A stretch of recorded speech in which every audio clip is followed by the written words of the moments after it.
06. She did have a tetanus in 06. In 06, I was how old? How old were you? It's 09. Minus 3 years. Minus 3. 3 years. I had it since I was 11. You were Booyah! No more shots. I don't need one. What did you say? Wonder if this has to be turned the other way. Since she was 11. Is that a new camera? Yeah. Is it yours? I bought a new camera for your birthday. Are you videoing? So, I want to hear about this event. Alex wants to hear about it. Okay. What happened? What were you doing? I was waiting for the others to get down.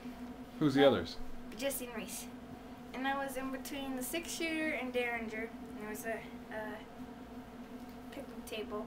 And I came in and I sat down on it. Sharp shooting pain in my right thigh. Oh! This is what I did. I grimaced. You grimaced. Okay, so I was sitting there and like I couldn't move it because I couldn't move it. So Jesse got the patrol person. He blew me off. Guy who's Sliver, operating the chairlift or no, ski patrol? red jacket, white cross. Okay. And so he said, "We'll go to the Madison Lodge, and if you need help, call me." And and I said, "Okay." So I was, I was in a sitting position when it happened, so I couldn't move my leg out of that. And my left one was in the snowboard. And so I went like this, and Jesse pushed me like to the chairlift. I sat there, and as it came around, I twisted like this. And so we're going up, and go up into long one because it's slow, but anyhow. And when we get up there, Jesse's going like this to the operator. He's like, I said, "Hey, that works." And so he slowed it down, and I'm getting off, and I couldn't just sit down because the chairlift was behind me. It would whack me. So I just turned like this, and it hurt really bad. That was the worst part of the day. And then I just sat down as soon as I could, and I took straps off, and I kind of laid on my board, and I was dangling up. I was going, and I couldn't stop. So Jesse got in front of me and stopped me, and so then we adjusted, and I sat on it like this, just straight, and I grabbed her pole, and she was doing this all the way down, so we went go too fast. My arm was back here getting sore, but it's good. I almost got stuck in some powder. And so we go up there, and she pulls me up to a bench. She puts all her stuff on a rack, and I go in the line like this, and everybody was staring at me. It was really embarrassing. And I go into the bathroom, and I look at it, and it was just barely sticking out, and it's pretty round. And so I'm like, oh, I can't pull it out. And so I told Jessie, couldn't pull it out. And she went, and she told the food giver out, or a food person, that we needed a medical person. And so this lady came, and we started walking like this to the shack, and I was going really slow because we had to go between tables. Everybody's staring at us. And so she went and got a wheelchair. She came back. In the meantime, Jessie bought me a Sobe and mango. Why did the wheelchair go through the snow very well? Oh, we got a couple people to assist us. And then once we got into the packed snow, then it was fine. And we go in there. Were you laughing? Not really. Not that, huh? Very embarrassing. And so she puts alcohol around it. Well, she called people. She could not find tweezers. She was calling like everybody on the crew trying to find tweezers, and I guess she found some, or she was using something. And she put alcohol around it, and she was yanking on it. and it wasn't working.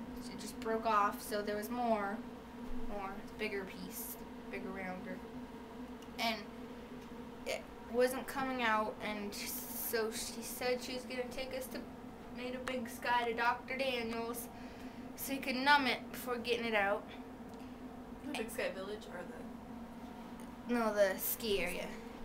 And so we get all our equipment into the van and we drive over to Big Sky and we go into the waiting room And on the way, what did she... later.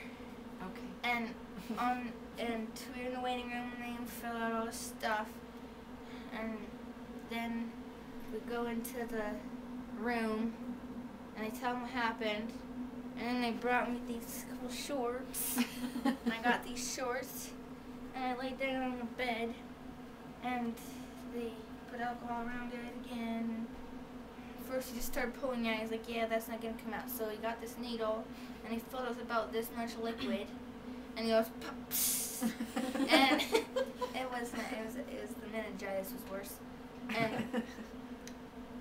And so then he starts yanking at it and he's like, oh, telling the people, hand me one of these. And then he got this scalpel. Oh, no, scalpel. And I kind of knew what that was. So I was like, oh. And he wasn't whispering. He was just like telling them all, this is huge. I see why you're wearing a helmet. And so he cuts a hole. And he's pulling and pulling. And it didn't hurt because, you know, the medicine. So it's just kind of felt good. And not good, but. And he finally, like after, I don't know, a while, he finally gets it out. And he's like, I sure hope we didn't leave anything in there. But he was just joking. He's like, you can tell by the heat, evidently he's done it a lot. He says, I know when there's stuff left in there. Just look at the tip and you'll know. And so he got it out. And then we went back to the van because Piper was going to drive us to Pony Express because that's where Mrs. Wilson was going to pick us up. But we were going to go back to the bus. And she got out there, and on the way there, she gave me this tiara for my birthday, my present. And we hung out at the Pony Express Lodge, and Randy and Raymond came down, and the bus was already there that they were gonna leave on, but they wanted to go to Big Sky. So they went up Big Sky and skied down. They were going to meet the bus there. And they told Jesse and I that if Reese got down there, tell him all the stuff left on the table is for him to take. So but Mrs. Wilson got there before Reese did. Reese, I think, missed the bus. I don't know. But we left a note on the napkin, for him, said all this stuff is for you to take. So Mrs. Wilson came, Mr. Wilson, and we got in the car and went to their house. Had good times.